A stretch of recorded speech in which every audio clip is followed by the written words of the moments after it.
എല്ലാവർക്കും നമസ്കാരം. പൃഥ്വി വ്ളോഗ്സിലേക്ക് സ്വാഗതം. ഞാൻ കുറച്ച് ദിവസമായിട്ട് വീഡിയോ ചെയ്യാറുണ്ടായിരുന്നില്ല.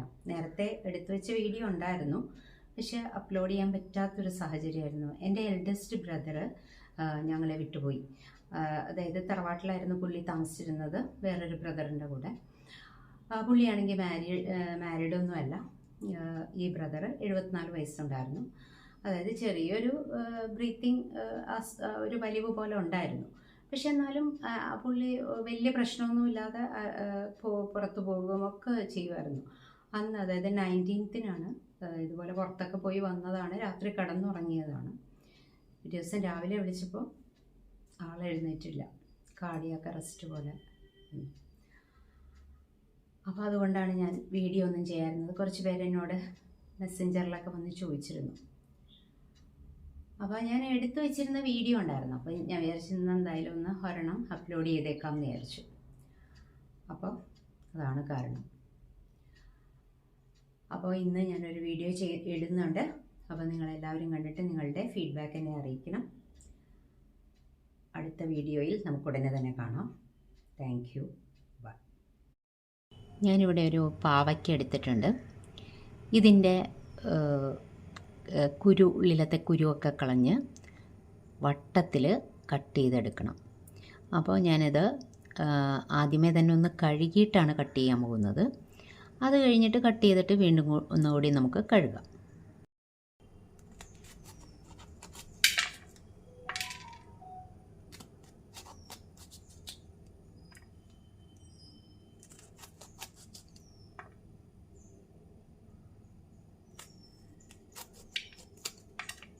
ഞാനിവിടെ പാവയ്ക്ക ഇതുപോലെ വട്ടത്തിൽ അധികം കനമില്ലാതെയാണ് കട്ട് ചെയ്തെടുക്കുന്നത്. എന്നിട്ട് ഇതിനകത്തുള്ള ഈ കുരു ഇങ്ങനെ ഞങ്ങൾ കളഞ്ഞെടുത്താൽ മതി. അപ്പോൾ നമുക്കിങ്ങനെ കിട്ടും.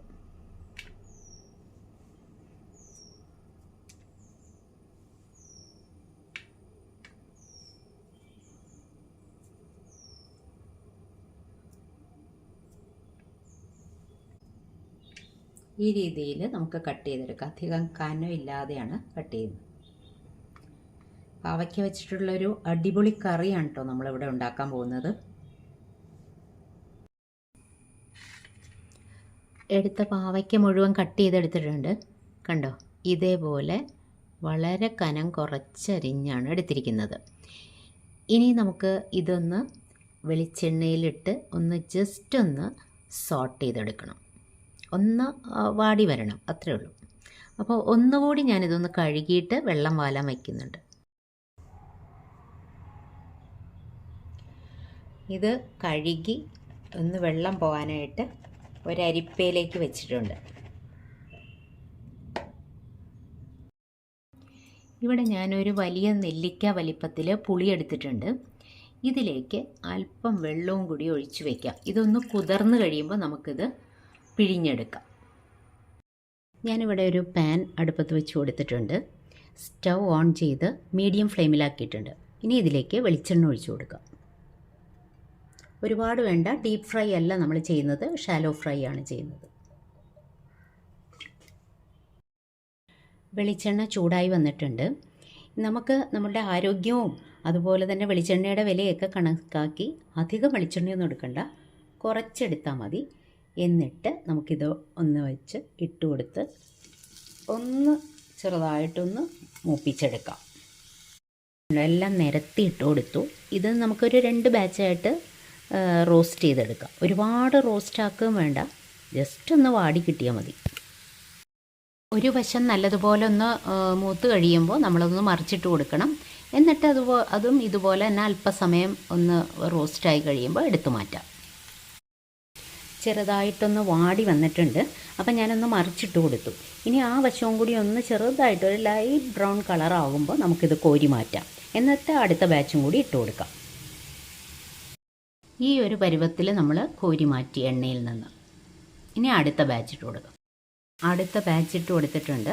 ഇനി ഇതും ആദ്യത്തെ പോലെ തന്നെ ലൈറ്റ് ബ്രൗൺ കളറാവുമ്പോൾ തിരിച്ചു മറിച്ചു വിട്ട് കോരി മാറ്റാം. നമുക്ക് ഒരു ചട്ടി വെച്ചിട്ടുണ്ട്. ഇതിലേക്ക് അല്പം വെളിച്ചെണ്ണ ഒഴിച്ചു കൊടുക്കാം.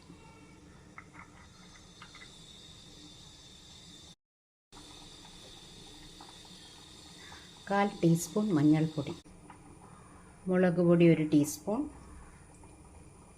ഓരോരുത്തരുടെ എരിവ് അനുസരിച്ച് ചേർക്കാം. വേണമെങ്കിൽ ഇതിപ്പോൾ ഞാൻ കാശ്മീരി മുളക് പൊടിയാണ് ചേർത്ത്, വേണമെങ്കിൽ മറ്റേ എരിവുള്ള മുളക് പൊടി ചേർക്കാം. 1/2 ടീസ്പൂണും കൂടെ ചേർത്തിട്ടുണ്ട്. മല്ലിപ്പൊടി 2 ടീസ്പൂൺ. ഇനി ഇത് ഒന്നിളക്കി ഇതിൻ്റെ പച്ചമണമൊക്കെ ഒന്ന് പോയി കിട്ടണം. ലോ ഫ്ലെയിമിൽ വെച്ച് ചൂടാക്കിയാൽ മതി, പെട്ടെന്ന് കരിഞ്ഞു പോകും, അല്ലെങ്കിൽ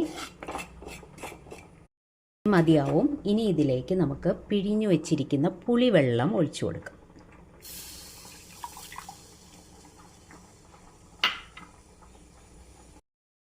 കുറച്ച് വെള്ളവും കൂടി, പുളിവെള്ളം തന്നെ കുറച്ചും കൂടെ പിഴിഞ്ഞ് ചേർക്കാം നമുക്ക്, ആവശ്യത്തിന് പുളിവെള്ളം.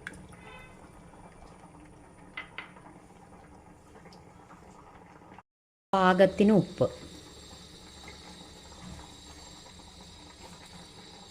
പാവയ്ക്കേമ്മ നമ്മൾ ഉപ്പൊന്നും പുരട്ടിയിട്ടില്ല, അപ്പോൾ ആവശ്യത്തിനുള്ളത് ഇട്ട് കൊടുക്കാം.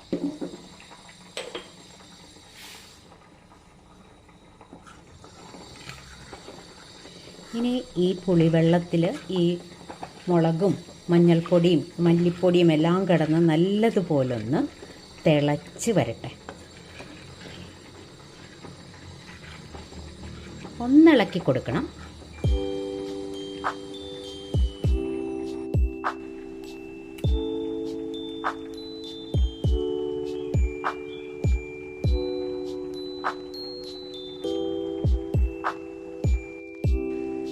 നമ്മുടെ ഗ്രേവി, അതായത് പുളിവെള്ളം, ഇത് നല്ലതുപോലെ തിളച്ച് വന്നിട്ടുണ്ട്.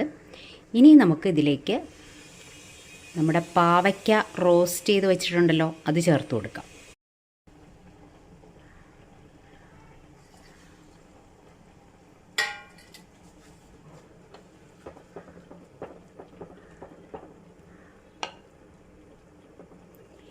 ഇനിയും ഇതിൽ കിടന്ന്, ഈ ഗ്രേവിയിൽ കിടന്ന് പുളിയും ഉപ്പും എരിവുമൊക്കെ നല്ലതുപോലെ ഉണ്ട്.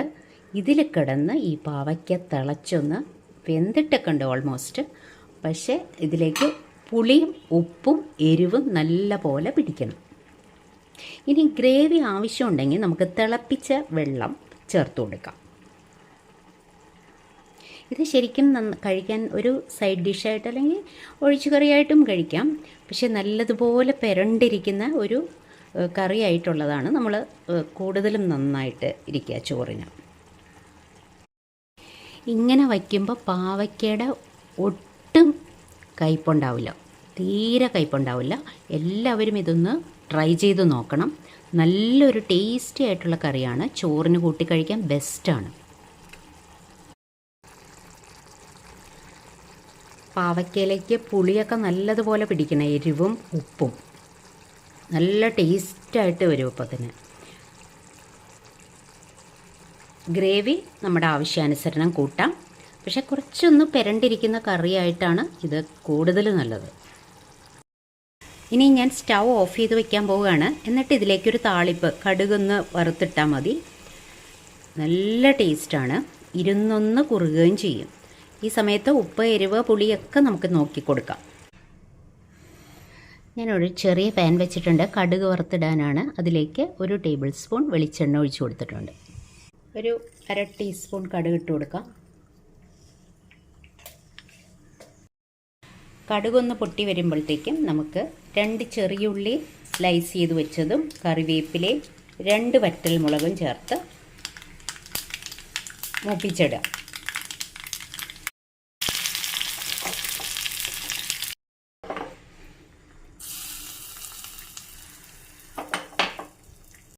ആദ്യം ഞാൻ ഉള്ളി ഇടാൻ മറന്നുപോയി, അപ്പോൾ അതുകൊണ്ട് ഉള്ളി മാത്രമായിട്ട് മൂപ്പിച്ചിടുകയാണ്. ഒരുമിച്ചിട്ടാൽ മതി, കടുക് വറക്കുമ്പോൾ ഒരുമിച്ചിട്ടാലും മതി.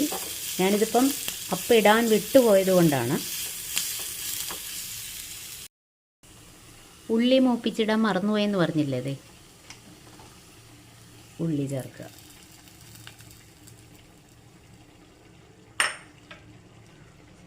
ഒന്നിളക്കി കൊടുത്തേക്കാം. നല്ല കുറുകിയ ചാറോട് കൂടിയുള്ള കറിയായിട്ടാണ് കേട്ടോ ഞാൻ വെച്ചിരിക്കുന്നത്.